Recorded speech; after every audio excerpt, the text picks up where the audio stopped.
తీసుకురావాలి, వీసా తీసుకురావాలి, విమానాలు పక్కన పెట్టి రావాలి, ఇట్లాంటి పిచ్చి షరతులు ఎందుకు?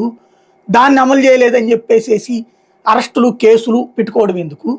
దానికి ఆ జగన్ ఎంతగా మండించాడంటే, జగన్ టూర్ ఎంతగా మండించిందంటే 18 ప్రెస్ కాన్ఫరెన్స్ దాని తర్వాత జగన్ టూర్ అయ్యాక దగ్గరగా 200 ట్వీట్లు పెద్ద నాయకులు ఎమ్మెల్యేలు వీళ్ళందరూ రెండో రోజు కూడా ప్రెస్ మీట్లు పెట్టాల్సి వచ్చింది. పైగా కొన్ని వందల వీడియోలు చేయించారు యూట్యూబ్లో, అట్లా కొన్ని వేల పోస్టింగ్లు పెట్టించారు సోషల్ మీడియాలో. అంటే ఒక్క జగన్ టూర్ అంత కెలికేసింది, అంతగా వీళ్ళకి కోపం తెప్పించింది. ఎందుకని ఎన్ని రిస్ట్రిక్షన్స్ పెట్టినా సరే అన్ని వేల మంది వస్తారా అంటే ఇటు రేపు పొద్దున ఉంటే మనకి డేంజరే, కాబట్టి జగన్ వస్తే విధ్వంసం అయిపోతుంది, నాశనం అయిపోతారు, జనం అందరూ బ్రతకలేరు.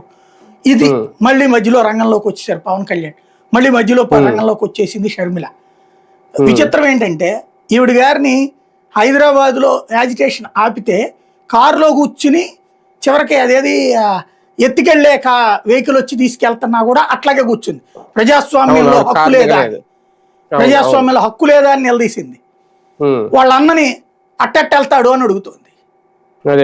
పవన్ కళ్యాణ్ అక్కడ ఏది రాజధాని ప్రాంతాలు సందర్శించడానికి వీల్లేదంటే ఆ బాయినెట్ మీద కూర్చుని వెళ్ళాడు.